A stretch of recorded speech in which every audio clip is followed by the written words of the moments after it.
Rapid degenerative conditions, the doctors called it. A tragic, invisible rot was eating the most feared man in Chicago from the inside out.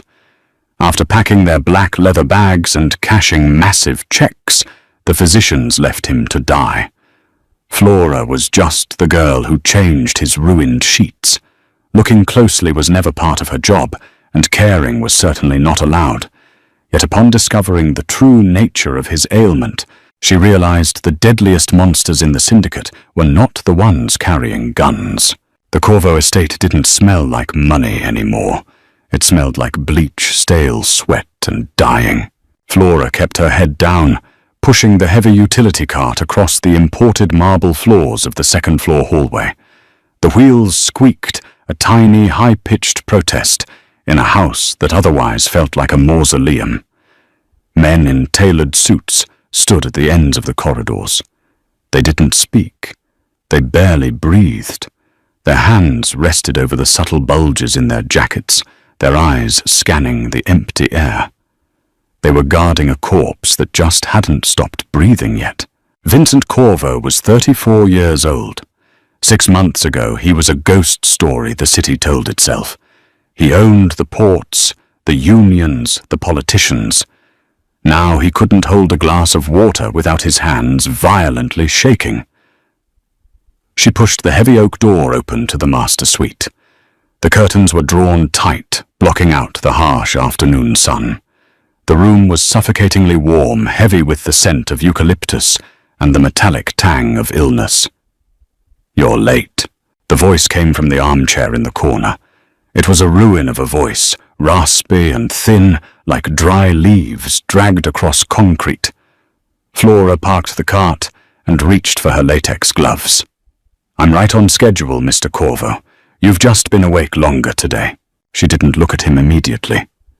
You didn't stare at Vincent Corvo, especially not now. It felt like a violation. When she finally turned, holding a stack of fresh linens, the sight of him still sent a cold jolt through her ribs. He was swallowed by the dark leather of the armchair. His cheekbones were sharp enough to cut glass, the skin stretched tight and grey over his skull. Dark, bruised hollows sat beneath his eyes. He wore a simple black t-shirt that hung off his withered frame like it belonged to a much larger man. He didn't look like a mob boss. He looked like a stray dog starving in an alley. "The schedule," he muttered, closing his eyes as a spasm racked his chest. He coughed a wet, rattling sound and brought a monogrammed handkerchief to his mouth. When he pulled it away, there was a speck of red. "The schedule is a suggestion by people who have the luxury of time." "I'll strip the bed," she said, her voice flat. Flora didn't do pity. Pity was cheap, and in this house it was usually fatal. She needed the $40 an hour they paid the discreet cleaning staff. She had a brother in a rehab facility out in Colorado, and his facility didn't take "I owe us." She moved to the massive 4-poster bed. The sheets were tangled, soaked with night sweats. She stripped them mechanically, balling them up and shoving them into the laundry bag. Vincent watched her. She could feel his gaze. It was the only thing about him that hadn't degraded. His eyes were a piercing, terrifying pale blue. They still missed nothing. "Dr. Aris is coming at 3, Vincent said. It wasn't conversation. It was a general observation to the room. "He's going to run another blood panel. He's going to frown at the chart. He's going to adjust my dosage." "Doctors like to feel useful," Flora said, spraying disinfectant on the mattress protector. "They're parasites, Flora." He leaned his head back against the leather. "They feed on hope, and when the hope runs out, they feed on the denial." A knock sounded at the door. It opened before Vincent could answer. Leo came in. He was Vincent's underboss, his right hand, his childhood friend. Leo filled the doorway broad-shouldered and immaculate in a charcoal suit. He carried a silver tray with a steaming porcelain teapot and a single cup. His face was a mask of practiced heavy grief. "Vince." Leo said softly, stepping into the room. He barely glanced at Flora. She was furniture. Brought you the chamomile. The herbalist swore by it for the nausea. Put it on the desk, Vincent said. He didn't open his eyes. You need to drink it while it's hot. Leo set the tray down. He stepped closer to the chair, looking down at Vincent. The contrast was brutal. Leo was vibrant, flushed with health and power. Vincent was fading into the upholstery. The guys downstairs are asking questions. The shipment from Boston. Tell them to wait. They're getting antsy, Vince. If you just signed the proxy. I said wait. Vincent's voice didn't rise in volume, but the temperature in the room seemed to drop. The pale blue eyes snapped open, locking on to Leo. For a second, the ghost of the man who ruled Chicago was sitting in that chair. Leo held his hands up in a gesture of surrender. All right, brother. Rest. Drink the tea. Leo turned and walked out, his expensive leather shoes silent on the rug. The heavy door clicked shut. Flora finished tucking the corners of the fitted sheet. She moved to the desk to gather the trash. The teapot was sitting there, steam curling lazily into the dim air. Pour it, Vincent commanded. She picked up the pot and poured the pale golden liquid into the cup. It smelled earthy, almost sweet. Too sweet. She handed it to him. His hand shook so badly the tea sloshed over the rim, burning her thumb. She didn't flinch. She just grabbed a towel from her cart and wiped his knuckles, then her own hand. You don't shake, he noted, taking a slow, painful sip. I'm not the one dying, she said. It slipped out before she could stop it. Her stomach dropped. You didn't speak to the boss like that. Men had been buried in foundations for less. She froze, waiting for him to reach for the panic button to call the guards to have her dragged out. Vincent lowered the cup. The silence stretched heavy and suffocating. Then the corners of his cracked lips twitched. He laughed. It was a terrible broken sound that ended in a coughing fit. But it was a laugh. Honesty. He wheezed, wiping his mouth. God, it's been so long since I heard it, I almost forgot what it sounded like. 2 weeks passed. The house grew quieter. The guards in the halls stood closer together, murmuring in low voices when they thought no one was listening. Power abhors a vacuum, and Vincent Corvo was slowly becoming empty space. Flora's routine remained rigid. Arrive at 6 a.m., clean the east wing, reach the master suite by 1 p.m., change the linens empty, the medical waste, sanitize the surfaces, survive the hour. Dr. Aris practically lived at the estate now. He was a sleek, silver-haired concierge doctor who charged $10,000 a visit and always smelled like expensive cologne and peppermint. He had set up an IV pole next to Vincent's bed, pumping him full of fluids, vitamins and painkillers. His liver enzymes are elevated, Dr. Aris was saying, one Tuesday, standing at the foot of the bed, while Flora polished the mahogany dresser. Leo was standing beside him, arms crossed. Vincent was in the bed, hooked up to the IV. He looked worse. His skin had taken on a bizarre, faint, yellowish-grey tint. He was barely conscious, his chest rising and falling in shallow, erratic jerks. "What does that mean, Doc?" Leo asked. His voice was thick with concern. "It means his body is shutting down. The neurotoxins from the initial viral infection have caused cascading organ failure. I'm increasing the immunosuppressants." Aris adjusted a dial on the IV drip. "We're just managing pain now, Leo. You need to prepare yourself. A few weeks, maybe less." Leo dragged a hand down his face. "Do whatever you have to do to keep him comfortable. Money is no object." "I'll prepare the new IV bags," Aris said, picking up his leather case. "Keep the room cool. They both left. The door clicked. Flora stopped polishing. The room was silent except for the rhythmic hiss-click of the oxygen concentrator in the corner. She walked over to the bed. Vincent's eyes were shut. His breathing was wet. She looked at the IV bag hanging from the metal pole. It was a standard saline bag, but Aris injected something into the port every day. Vitamins, he called it. A bespoke cocktail to help the liver. She reached out and adjusted the blanket over Vincent's chest. His skin was freezing. His hand shot out. It was weak, his grip barely stronger than a child's, but his cold, bony fingers wrapped around her wrist. She jumped. His eyes opened. They were bloodshot, the whites turning yellow, but the blue iris was wide, frantic. "Water!" he croaked. She poured a glass from the pitcher on the nightstand and slipped her arm behind his shoulders to lift him. He weighed nothing. He drank greedily, coughing as the water hit his throat. She eased him back down. "You shouldn't let them talk about you, like you're already dead," she said quietly, taking the glass.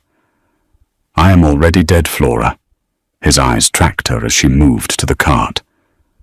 "I'm just a corpse dealing with the paperwork." "You gave up. I'm out of moves." He stared at the ceiling. 10 doctors. Mayo Clinic, Johns Hopkins. No one knows what it is. A mystery virus, a genetic anomaly. I fought my way out of the gutters, built an empire, and I'm being taken down by something I can't even see. She looked at his nightstand. The silver tray was there. A fresh cup of chamomile tea. Leo brought it like clockwork, twice a day. The herbalist's remedy. "Does that stuff actually help?" she asked, nodding to the tea. Vincent barely glanced at it. "It tastes like dirt, but Leo insists. It coats the throat." Flora didn't say anything else. She finished her cleaning, packed her cart, and wheeled it out. That night it rained. A cold, relentless Chicago downpour that turned the streets to black mirrors. She took the bus back to her cramped apartment, the damp seeping into her coat. She sat at her small kitchen table, staring at a stack of past-due bills and a letter from the rehab clinic. "Payment required by the 1st or discharge proceedings will begin." She rubbed her temples. She needed to ask for an advance. She dreaded the thought. Going to Leo, who handled the payroll now that Vincent was bedridden, meant stepping into the crosshairs. Leo smiled too much. His eyes were cold, but she had no choice. The next day she arrived at the estate early. She needed to catch Leo before he left for his morning meetings. She found him in the study pouring himself a scotch at 8 a.m.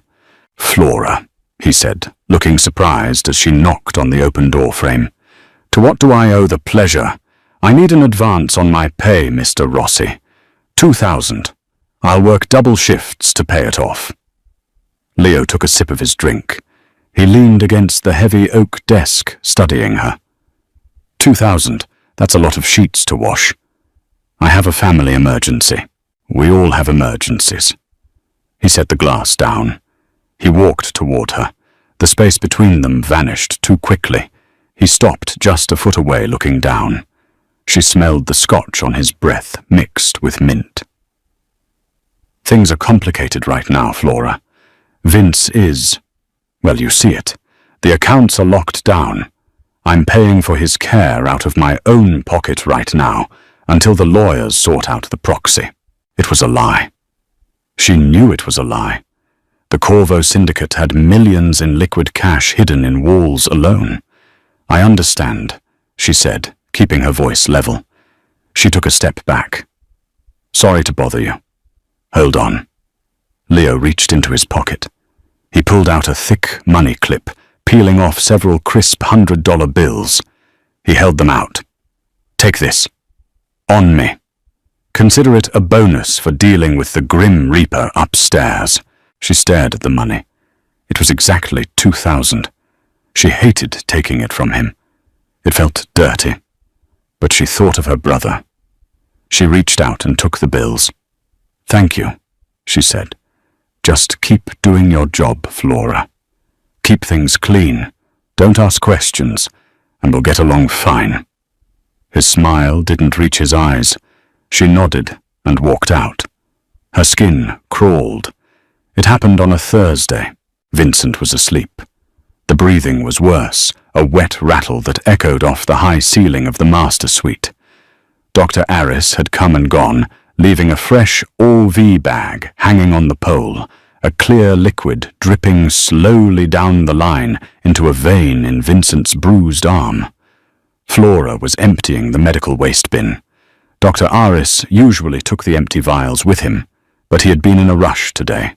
He had left a small, unlabeled glass ampule sitting on the edge of the sink in the ensuite bathroom. She picked it up with a gloved hand to toss it into the sharps container. A drop of liquid clung to the rim of the broken glass. It slipped off, landing squarely on the heavy silver ring she wore on her left index finger. It was cheap silver, a gift from her brother years ago, slightly tarnished. She wiped it off with her thumb. Instantly, a sharp, burning sensation bit into her skin through the thin latex glove. She hissed, tearing the glove off. The skin on her thumb was turning a bright, angry red, blistering almost immediately. She ran her hand under the cold water faucet, her heart hammering. What the hell was in that vitamin shot? She looked at her ring. Where the drop had landed, the cheap silver had turned pitch black, the metal visibly pitted and eaten away in a matter of seconds. Vitamins didn't corrode metal. Immunosuppressants didn't burn through latex. She turned off the water. The bathroom was silent. She looked out the open door into the bedroom. Vincent was completely still. Her mind raced, connecting dots she hadn't wanted to see. His liver enzymes are elevated, cascading organ failure, his skin turning yellow, his hair thinning, the violent tremors. It wasn't a mystery virus. It wasn't a genetic anomaly. He was being poisoned, slowly, methodically, right in front of a dozen armed guards. She looked at the ampule in the trash.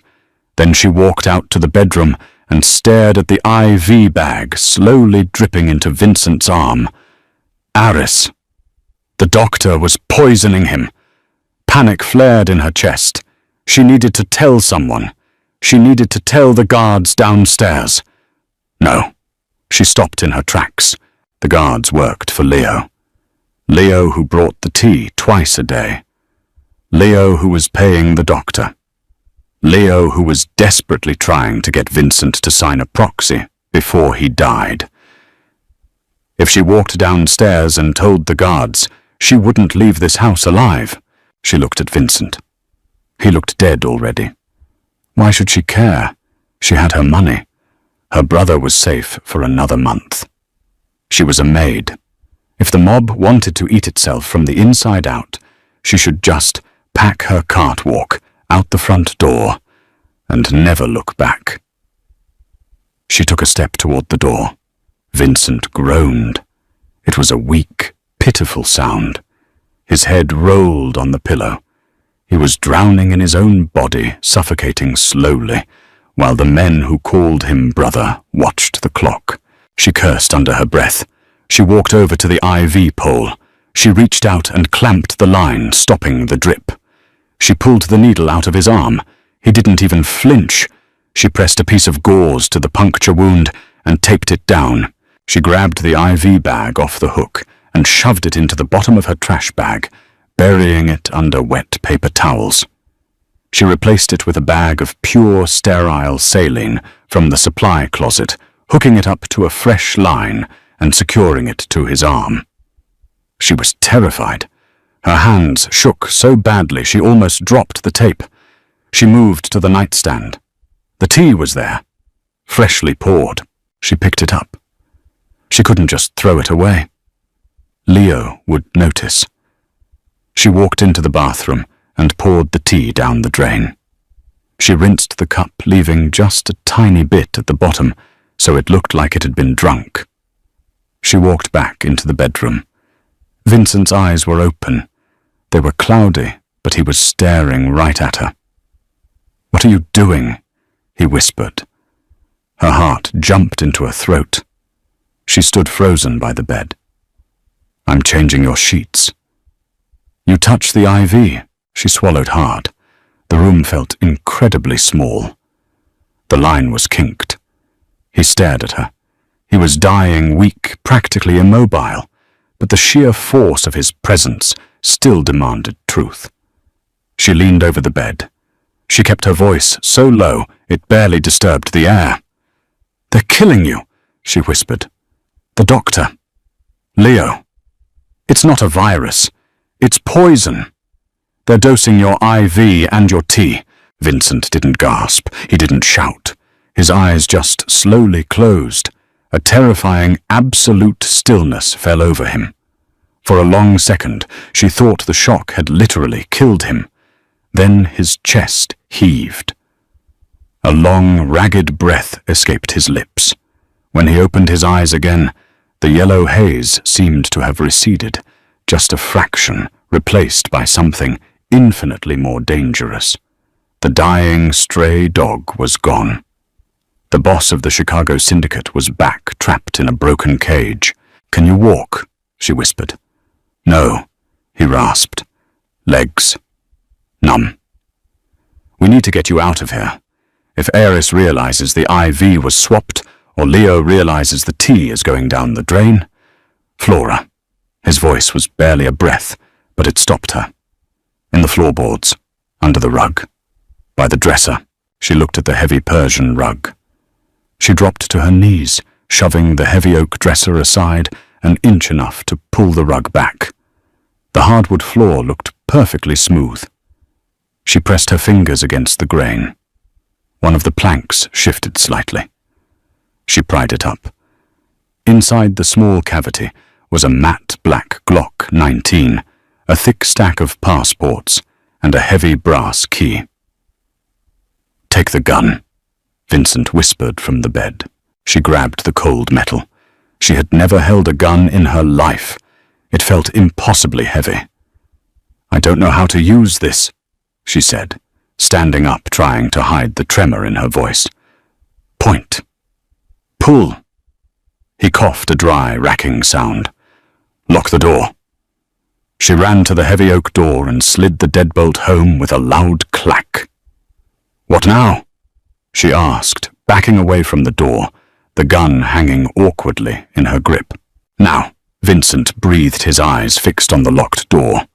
"We wait for Leo to realize he's bleeding out a ghost." Suddenly, the heavy brass handle of the bedroom door jiggled. She stopped breathing. The handle twisted harder. Then, a sharp knock. "Vince!" It was Leo. His voice was muffled through the thick wood, but the casual, practiced grief was gone. He sounded tense. "Vince, open the door. Dr. Aris forgot his case." She looked at Vincent. He slowly turned his head, his pale blue eyes locking onto hers. He gave a microscopic shake of his head. "Flora." Leo's voice changed. The pitch dropped. The friendliness vanished. "I know you're in there. I saw your cart in the hall. Open the door." She backed up until her shoulders hit the wall. The gun felt slick with her sweat. "Flora." Leo said his voice, now a low, flat command that sent a chill straight down her spine. "Open the door right now, or I'm coming through it." The heavy brass handle stopped jiggling. A thick, suffocating silence pressed against the bedroom door. Flora kept the Glock pointed at the wood, her arms trembling so violently the sights blurred. The gun was a solid block of ice in her sweaty palms. "Step away from the door," Vincent rasped. His voice was barely a hiss, but the authority in it snapped her paralysis. She scrambled backward, her cheap, rubber-soled shoes squeaking against the polished floorboards until her spine hit the edge of the mattress. "Vince, this is getting ridiculous," Leo called out. The false warmth was entirely gone. His voice was flat, carrying the mechanical efficiency of a man who arranged funerals for a living. "I'm coming in." A deafening crack shattered the air. Wood splintered inward as a bullet punched through the deadbolt. She screamed, dropping to her knees and covering her ears. Another shot rang out, blowing the rest of the locking mechanism into jagged shards of brass and oak. The door kicked open, rebounding off the wall with a heavy thud. Leo stood in the doorway. He held a suppressed pistol in his right hand. Dr. Aris hovered behind him in the hallway, clutching his leather medical bag like a shield. Leo's eyes swept the room. They bypassed her on the floor entirely and locked onto the bed. Vincent was sitting up. He looked like a corpse propped up for a wake, his skin grey and shining with cold sweat, but he held a small black remote control in his trembling hand.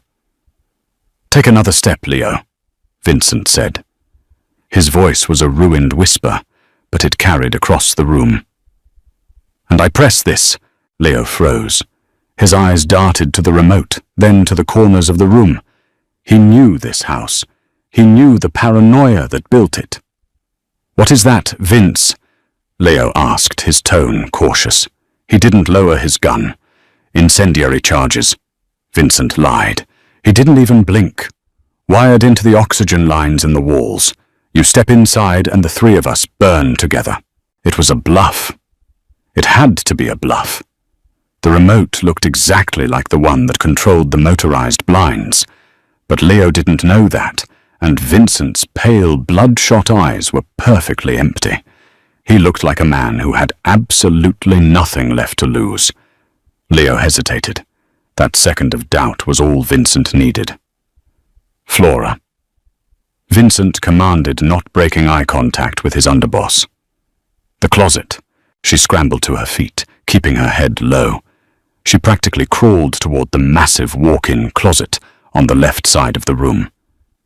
"You're making a mistake, Vince," Leo said, his jaw tightening. "You're sick. You're confused. Aris just needs to give you your medication." "His medication is corroding the plumbing, Leo." Vincent wheezed. His thumb hovered over the remote's main button. "I know. Now back up, both of you, into the hall." Leo's grip on his pistol shifted. He was calculating the odds. Could he shoot Vincent before Vincent pressed the button? "I won't tell you again," Vincent said. Leo took a slow step backward into the hall. He grabbed Dr. Aris by the collar and shoved the doctor behind him. "All right, Vince, have it your way. But there's no way out of this room. You're a dead man walking." "I've been dead for a month," Vincent replied. "Close the door."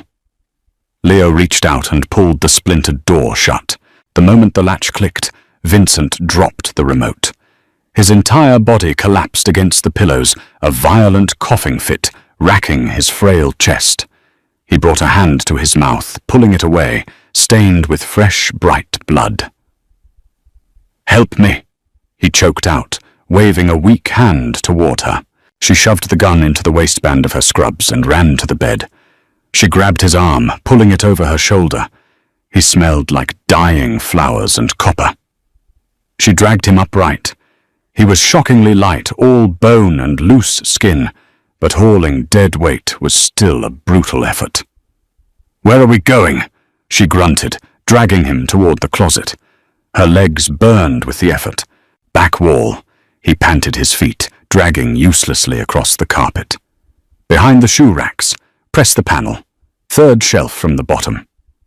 They tumbled into the dark, cedar-lined closet. It smelled intensely of expensive cologne and polished leather. She propped him against a row of Italian suits and dropped to her knees in front of the built-in mahogany shoe rack.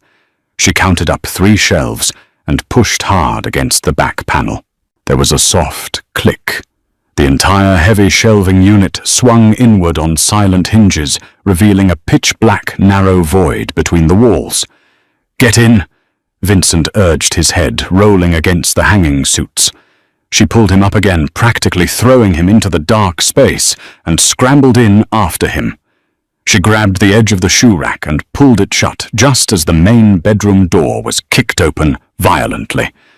"Vince!" Leo's voice roared. Heavy footsteps pounded into the bedroom. Flora held her breath, in the total darkness of the wall cavity, her shoulder pressed tight against Vincent's shaking frame. The space was no wider than a coffin. It smelled of old dust, dry rot, and mice. A faint strip of LED lighting hummed to life along the floorboards when the secret door closed, casting a sickly pale glow over the raw wood studs and exposed fiberglass insulation. Vincent was slumped against the plywood backing of the closet, his eyes closed, his breathing shallow and rapid. He looked like he was going to pass out. Through the wall she could hear the chaos in the bedroom. Closets being torn open, furniture overturning, Leo barking orders at guards who had rushed upstairs. "They're not here!" a deep voice shouted. "Check the windows, check the bathrooms," Leo yelled. A heavy thud shook the wall right next to her head. She bit her lip hard enough to taste blood, squeezing her eyes shut. "He's too weak to climb out a window." "Leo," Dr. Aris's voice filtered through the wood, sounding panicked. "He can't walk, and his liver is failing. He won't last 24 hours without the IV." "You said he was a vegetable, you idiot!" Leo snapped. "You said the dosage was keeping him compliant." "I don't know what happened. Maybe the maid." "Find the maid. Kill her. Don't touch Vince. I need his thumbprint for the biometric safe." Flora felt a cold lump of pure terror settle in her stomach. Kill her. They were going to slaughter her and throw her in a landfill like loose trash just because she was in the room. She wasn't a person to them. She was a loose end. She looked down at Vincent. He was staring at her, his eyes gleaming in the faint LED light. "Still think this isn't your problem?" he whispered, a grim blood-stained smirk on his face. "Shut up," she hissed back. "Where does this go?" "Down to the old coal chute, leads to the service garage." He tried to push himself up and failed, sinking back with a groan. "You have to walk. I'll lean on you." "I can't carry you down a flight of stairs," she said, panic threading her voice. "You're dead weight." "Then leave me here," he said plainly. "They'll find me eventually. You take the tunnel. Get out." She stared at him. It was the smart play. Ditch the dying mob boss, slip out the back, disappear. She could take the $2,000 in her pocket, grab her brother from rehab, and run to Canada. But she thought of the way Leo had smiled at her this morning. She thought of the poison burning a hole through her cheap silver ring. The casual cruelty of it all. They had stripped Vincent of his dignity piece by piece, locking him in his own failing body while they stole his life. She hated the mob, but she hated bullies more. "Put your arm around my neck," she snapped, grabbing his wrist. He didn't argue. She hoisted him up, groaning, as his weight settled entirely onto her left side.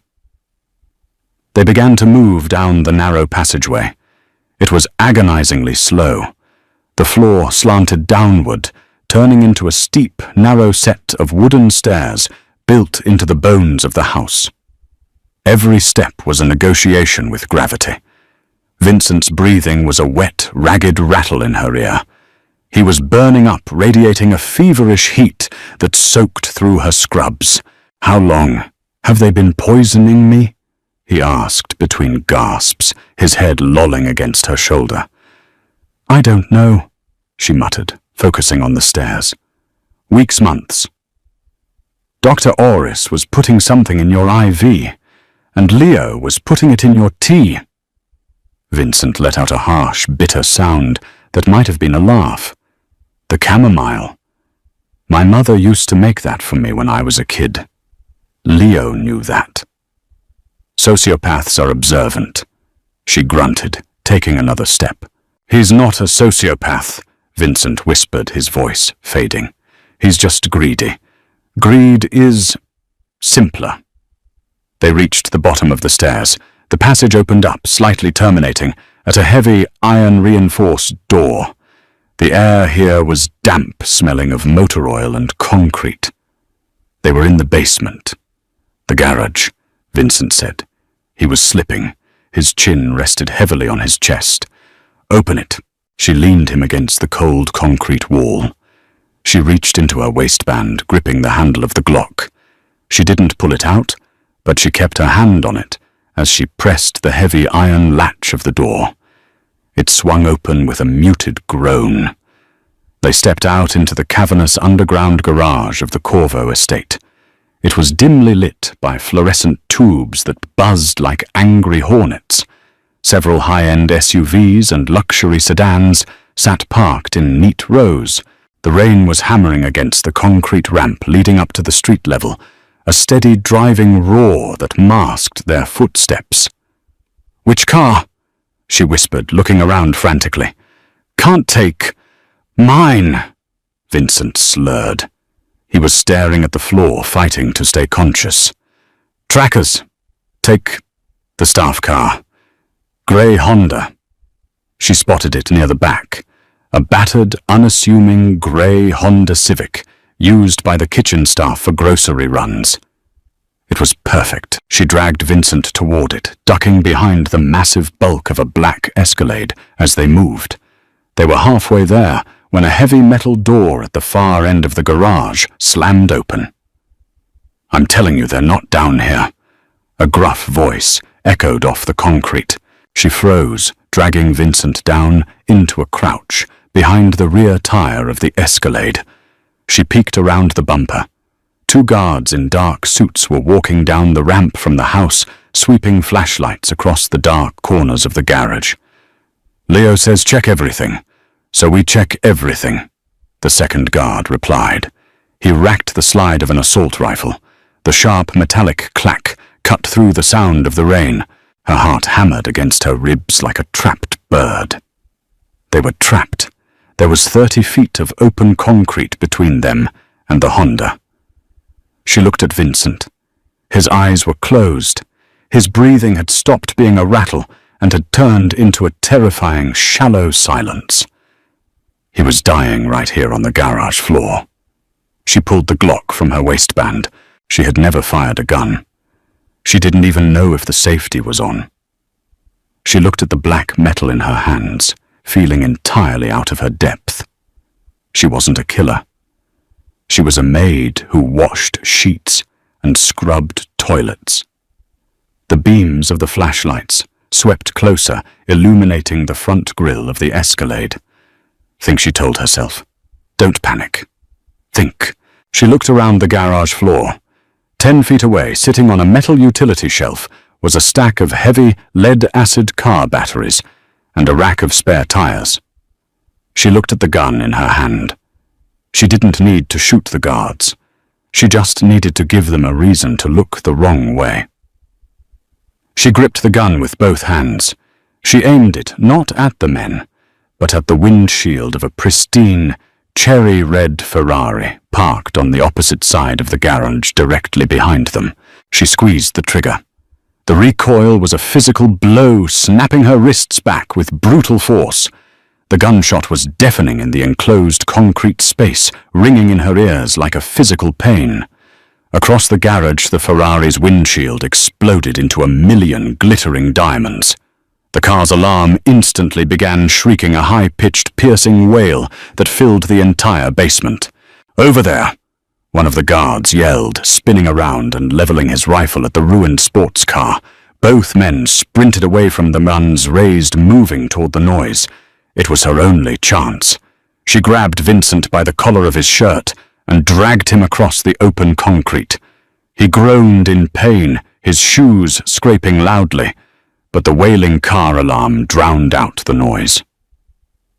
They reached the grey Honda. She yanked the passenger door open, shoved him inside, and slammed it shut. She ran around to the driver's side and threw herself into the seat. The keys were tucked into the sun visor, a sloppy habit of the kitchen staff that she had noticed weeks ago. She grabbed them, jammed the key into the ignition, and twisted. The engine sputtered, then caught with a weak whine. She threw it in, reverse, backed out recklessly, and slammed the shifter into drive. She didn't turn the headlights on. She hit the gas, the tires squealing against the polished concrete, and aimed the car up the steep ramp toward the metal security gate. The gate was closed. "Hold on!" she screamed entirely to herself, because Vincent was completely unresponsive. She floored the accelerator. The little Honda surged up the ramp, hydroplaning slightly on the slick, rain-soaked concrete. They hit the metal gate at 40 miles an hour. The impact sounded like a bomb going off. The windshield cracked in a massive spiderweb pattern, the airbags failed to deploy, and the front bumper folded inward. But the cheap aluminum of the security gate buckled outward, snapping off its hinges with a horrible screech of rending metal. They burst through the gate and launched into the torrential downpour of the Chicago night. She spun the wheel fishtailing onto the wet asphalt of the main road, fighting to gain traction. She finally flipped the headlights on. The wipers slapped frantically against the cracked glass, barely clearing the sheets of rain. She looked in the rearview mirror. No headlights were following them yet. The wailing of the Ferrari alarm faded into the distance, swallowed by the storm. They were out. Her hands were clamped onto the steering wheel so tightly her knuckles were white. She was hyperventilating, the adrenaline crashing through her system in violent, icy waves. She looked over at the passenger seat. Vincent's head was leaning against the window, bouncing limply with the motion of the car. His face was entirely devoid of color. He looked dead. "Vincent!" she said, her voice cracking. "Vincent, wake up. Come on, don't do this now." He didn't move. She reached out and pressed 2 fingers against his neck. The skin was clammy and freezing. Beneath it, a pulse fluttered weak, erratic, and fading fast. He didn't have hours. He had minutes. "Where do we go?" she yelled at him, shaking his shoulder. "I can't take you to a hospital. Leo will have people looking there." Vincent's eyelids fluttered. He groaned, a sound of absolute, bottomless agony. He slowly turned his head toward her. His eyes were glassy, unfocused, staring right through her. "Pocket," he whispered, his lips barely moving. "Coat pocket." She reached across the console, jamming her hand into the pocket of the black jacket he had been wearing when she dragged him out of bed. Her fingers brushed against a piece of heavy cardstock. She pulled it out and flipped on the dome light for a second. It was a faded, water-damaged business card. No name, no company logo, just an address printed in plain black ink on the south side of the city, and a single word written on the back in messy handwriting. Gideon. She looked back at Vincent. He had passed out again, his chin resting on his chest, the slow, agonizing rattle returning to his lungs. She shoved the card into her pocket, turned off the dome light, and pressed the gas pedal to the floor. They disappeared into the black, rain-soaked streets, a dying king and a maid with a gun running out of time. The address on the card belonged to a boarded-up veterinary clinic, wedged between a liquor store and a burnt-out laundromat in Englewood. She parked the battered Honda in the alley behind the building, killing the engine. The rain had slowed to a miserable freezing drizzle.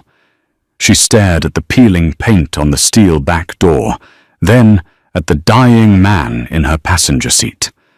Vincent was completely unresponsive. His breathing was a faint, irregular hitch. She grabbed the Glock, shoved it into her scrubs, and got out. She pounded on the steel door with her fist. The sound echoed down the empty alley. Nothing. She pounded again, harder, scraping her knuckles against the cold metal. "Gideon!" she yelled, her voice cracking with panic. "Open the door." A heavy deadbolt scraped back. The door cracked open 2 inches, stopped by a thick steel chain. A single dark brown eye peered out from the gloom. The smell of rubbing alcohol and old coffee drifted into the alley. "Clinic's closed," a rough voice grunted. "Take your stray somewhere else." "I don't have a dog," she said, gasping for breath. "I have Vincent Corvo. He's dying." The eye widened slightly. The door slammed shut, the chain rattled, and then it swung wide open. A tall, painfully thin man stood in the doorway. He wore a stained white t-shirt and faded jeans. His arms were covered in faded, sprawling tattoos, and his face was a map of deep, exhausted lines. He didn't look like a doctor. He looked like a guy who had seen the bottom of the world and decided to set up camp there. He pushed past her, walking straight to the Honda. He yanked the passenger door open, shining a small pen light into Vincent's face, checking his pupils, then pressing 2 fingers to his neck. "Christ," Gideon muttered. "Help me get him inside. If his heart stops in this alley, I'm not doing CPR in the mud." In. They hauled Vincent out of the car. Gideon took the brunt of his weight, moving with surprising strength for a man who looked half-starved. They dragged him through a dark, cluttered hallway and down a flight of concrete stairs into a sprawling, brightly lit basement. It was a fully functional underground trauma bay. Steel surgical tables, heart monitors, locked glass cabinets, filled with medical supplies.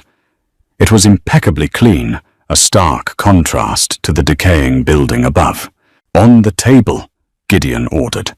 They hoisted Vincent onto the cold steel. Gideon moved with manic efficiency. He grabbed a pair of heavy trauma shears and cut Vincent's black shirt straight down the middle, tossing it to the floor.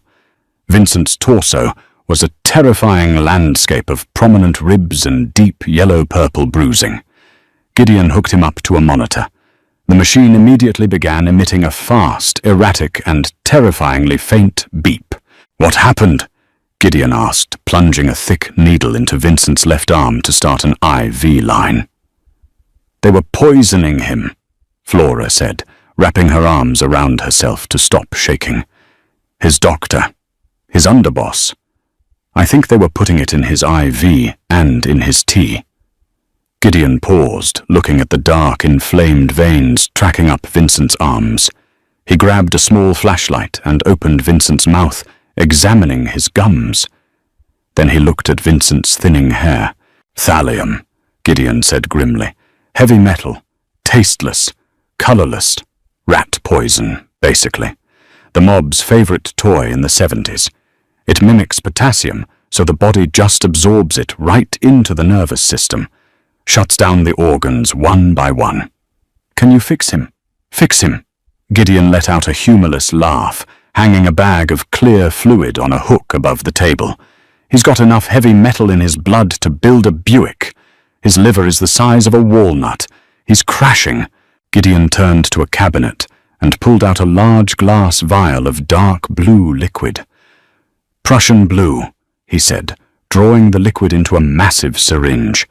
"It binds to the thallium in the digestive tract, but if it's already bound to his tissues, it's a coin toss."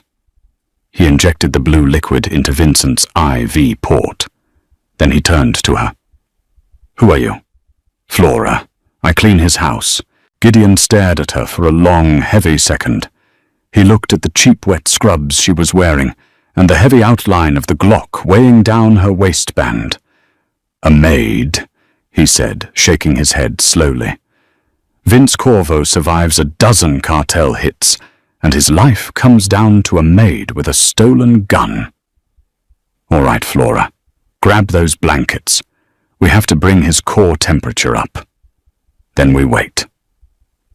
The next 12 hours were a masterclass in agony. Flora sat on a plastic folding chair in the corner of the basement, watching the heart monitor. Gideon worked tirelessly. He pumped Vincent full of fluids, administered aggressive diuretics to force his kidneys to flush the poison, and pushed doses of atropine when his heart rate dropped dangerously low. Vincent seized twice, violent arching convulsions that threatened to snap his brittle bones. She had to hold his shoulders down against the steel table, while Gideon shoved a bite block into his mouth to keep him from biting off his own tongue. By dawn, the basement smelled like sweat and copper. Gideon slumped into a rolling chair across from her, wiping his face with a towel. He was exhausted. "Why do you owe him?" she asked quietly. Gideon looked up. He glanced at Vincent, who was finally still, his breathing deeper, more rhythmic. "I was a trauma surgeon at Chicago Med," Gideon said, his voice raspy. "I developed a gambling habit, got in deep with the wrong Russian crew. They came to the hospital to break my hands. Vince happened to be visiting one of his guys in the ICU. He saw it happening.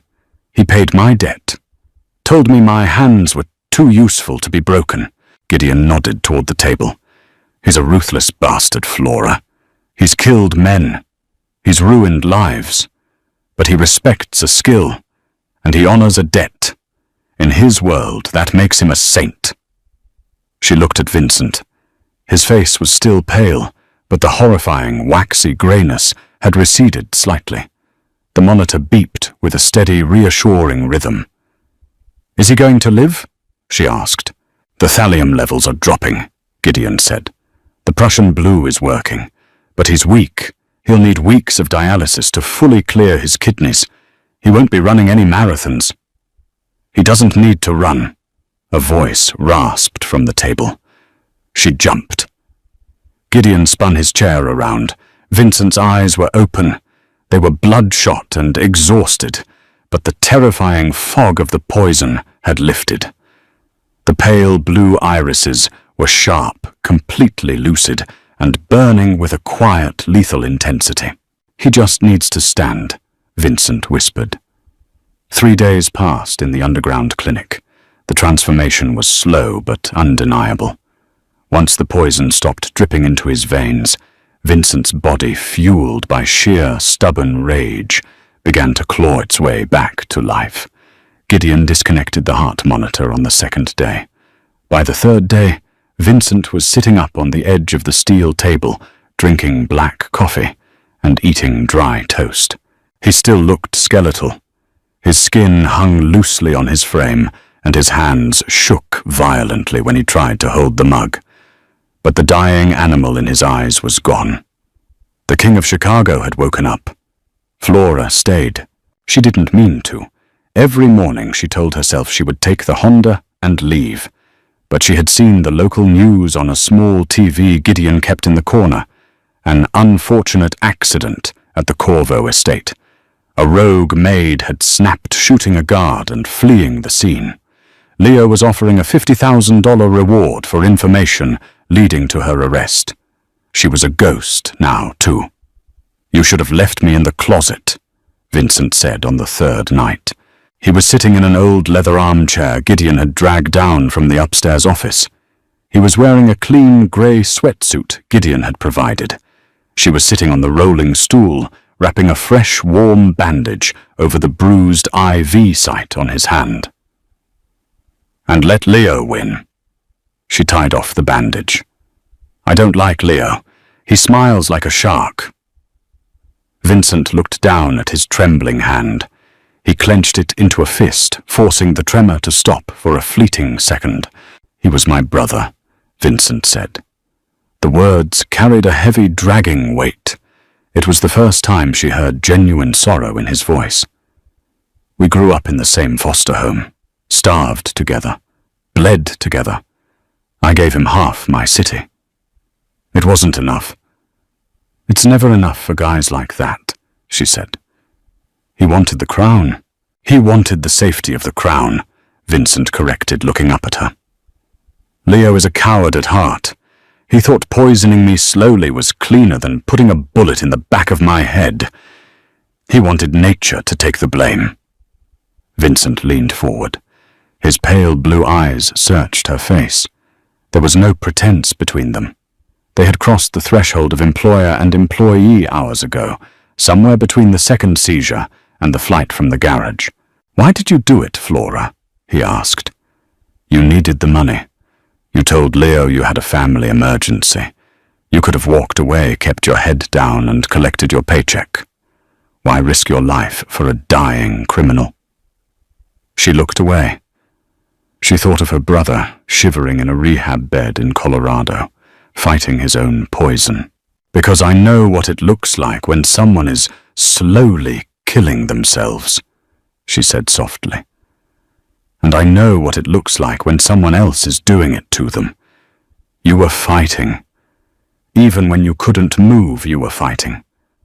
I couldn't just stand there and hand Leo the shovel. Vincent was quiet. He reached out his cold, rough fingers, gently brushing against her wrist, right over the cheap, tarnished silver ring. "Your emergency," Vincent said. "Who is it?" "My younger brother. Rehab in Colorado. If I don't pay his clinic by the 1st of the month, they kick him out. He won't survive another relapse." Vincent nodded slowly. He didn't offer pity. He just absorbed the information, filing it away in a mind that never stopped calculating.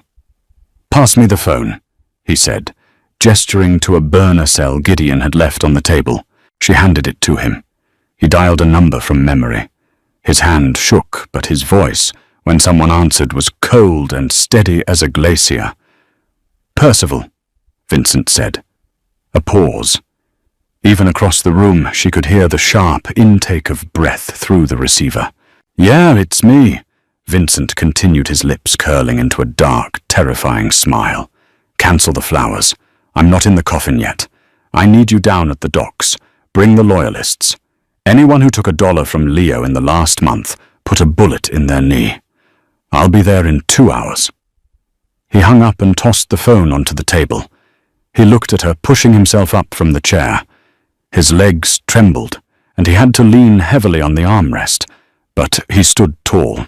"Flora," he said, his voice dropping an octave. "You washed my sheets when I was dying. Now you're going to help me clean up my syndicate. Get your coat."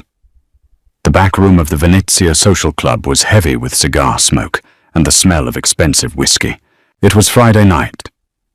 According to Percival's intel, Leo had called a mandatory meeting of the 5 capos who ran the city's districts. He was going to announce Vincent's tragic passing and demand their loyalty. He was stepping up to the throne. He just didn't know the king was waiting in the shadows. They were parked across the street in a black armored SUV Percival had brought. Percival was a massive man with a broken nose and eyes entirely devoid of empathy. He sat in the driver's seat, cleaning his fingernails with a stiletto. Vincent sat in the back with Flora. He looked like death, but death in a tailored suit. Percival had brought him a custom charcoal grey wool suit that hid his skeletal frame. He leaned heavily on a black cane with a silver handle. "You don't have to go in," Vincent said, looking at her. "Percival's men have the exits covered. It's going to be ugly." "I've scrubbed blood out of your carpets," she replied, staring out the tinted window at the club's neon sign. "I think I can handle seeing where it comes from." He studied her for a moment. Then a genuine, albeit small, smile touched the corner of his mouth. "You're a terrifying woman, Flora." "I had a good teacher." Vincent checked his watch. "Time." Percival keyed a radio on his shoulder. "Go." They got out of the SUV. The rain had stopped, leaving the Chicago air crisp and biting. Percival walked, point his hand inside his jacket. She walked beside Vincent. He moved slowly, relying heavily on the cane, his breathing slightly labored, but his posture was terrifyingly straight. Percival kicked the back door of the club open. 2 of Leo's guards turned, reaching for their weapons. Percival drew his suppressed pistol and fired twice before the guards even cleared leather. They dropped to the floor with heavy thuds. Flora flinched, her heart hammering, but she didn't stop walking. Vincent didn't even blink. They walked down a narrow hallway and stopped outside the heavy oak double doors of the back room. Inside, Leo's voice was booming, confident and rich. "A tragedy," Leo was saying. Vince was a visionary, but his illness took his mind before it took his body. "We have to be strong. We have to secure the ports. I've already spoken to the unions. From here on out, the Corvo family answers to me." Vincent placed his pale, trembling hand on the brass handle of the door. He looked at Flora, his eyes burning with blue fire. He pushed the doors open. The silence that fell over the room was absolute. It was as if the air had been violently sucked out of the building. 5 capos sat around a massive poker table, cigars frozen halfway to their mouths. Leo stood at the head of the table, a glass of scotch raised in a toast. Dr. Aris sat nervously in a chair in the corner, holding a briefcase. Leo's face drained of colour. The scotch glass slipped from his fingers, shattering against the hardwood floor. "Hello, Leo," Vincent said. His voice wasn't a roar. It was a soft, deadly whisper that carried to every corner of the room. "Vince," Leo stammered, stumbling backward until his legs hit his chair. You're dead. Aris said you were." "Aris is a terrible doctor," Vincent said, taking a slow, agonizing step into the room. His cane clicked loudly against the floorboards. He couldn't even get the dosage right. One of the capos, a scarred man named Rossi, stood up slowly. "Boss, we were told you passed." "I took a vacation," Vincent said, not looking at Rossi. His eyes were locked onto Leo. "I needed to see who would try to steal the silverware while I was gone." Leo swallowed hard. He looked around the room. He saw Percival standing behind Vincent, gun drawn. He saw the cold, furious realization dawning on the faces of the capos. He knew he was trapped. "Vince, wait." Leo pleaded, his hands coming up in a desperate gesture of surrender. "Listen to me. It wasn't me. It was Aris. He approached me with a plan." In the corner, Dr. Oris let out a high-pitched squeak of terror and bolted for the side door. Percival didn't even aim. He just shifted his wrist and fired a single shot. Aris collapsed, clutching his shattered kneecap, screaming in agony. Vincent ignored the doctor. He walked slowly around the table until he was standing 3 feet from Leo. "You brought me chamomile tea," Vincent said softly. "Every day. You stood over my bed, watched me wither away to a skeleton, watched me drown in my own fluids, and you smiled. You told me you loved me, brother." Leo fell to his knees. The polished, confident underboss was gone, replaced by a trembling, sobbing wreck. "I'm sorry. Vince, please. We grew up together. For the old days. Please." Vincent looked down at him. The betrayal was a physical weight in the room, heavy and suffocating. "The old days are dead, Leo," Vincent whispered. "And so are you." Vincent didn't pull a gun. He just nodded to Percival. Flora turned her head away before Percival raised his pistol. The gunshot rang out loud and final, echoing through the cigar smoke. The heavy thud of Leo's body hitting the floor followed a second later. The room was deathly quiet, save for the pathetic whimpering of Dr. Aris in the corner. Vincent turned to the 5 capos. They were rigid, staring at the floor, waiting for his judgment. "Percival is the new underboss," Vincent declared, his voice leaving no room for argument. "Clean this mess up. Throw the doctor in the river. If anyone mentions Leo's name in this city again, I'll cut out their tongue." "Yes, boss," the capos murmured in unison, heads bowed. Vincent turned and walked back toward Flora. The adrenaline was fading. She could see the sheer exhaustion pulling at the lines of his face. He stumbled slightly. She stepped forward instantly, catching his arm, letting him lean his weight against her. "Let's go home," she said quietly. He looked at her, leaning heavily on her shoulder. The cold, ruthless monster who had just ordered an execution was gone, replaced once again by the broken, tired man she had pulled from a dying bed. "Colorado," Vincent murmured as they walked toward the exit. "What? Your brother," he said, his breath hitching as they stepped out into the cold night air. "Percival already wired the money to the clinic, paid in full for the next 2 years. He's safe." She stopped walking. She looked up at him, feeling the hot sting of tears behind her eyes. She hadn't cried through the guns, the poison, or the blood, but the sudden overwhelming relief cracked her wide open. You didn't have to do that, she whispered. Yes, I did, Vincent said. He reached out with his free hand, gently wiping a stray tear from her cheek with his thumb. His touch was rough, but incredibly gentle. You gave me my life back, Flora. The least I can do is give you yours. He looked at her, not as a maid, and not as a savior. He looked at her like she was the only real thing in a world built on shadows and lies.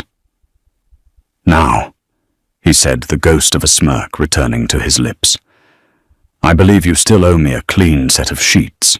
She laughed a wet, breathless sound and tightened her grip on his arm. They walked into the dark together. Flora risked everything to save a monster, and in return, the King of Chicago gave her the world. But in the Mafia, blood never washes out completely, and Vincent Corvo's return to the throne is just the beginning of their story. Will their unlikely bond survive the brutal underworld, or will the shadows tear them apart? If you loved this intense, pulse-pounding Mafia drama, show your support. Smash that like button, share this video with a friend, and subscribe to the channel so you never miss our next dark romance drop. Leave a comment, did Leo get what he deserved?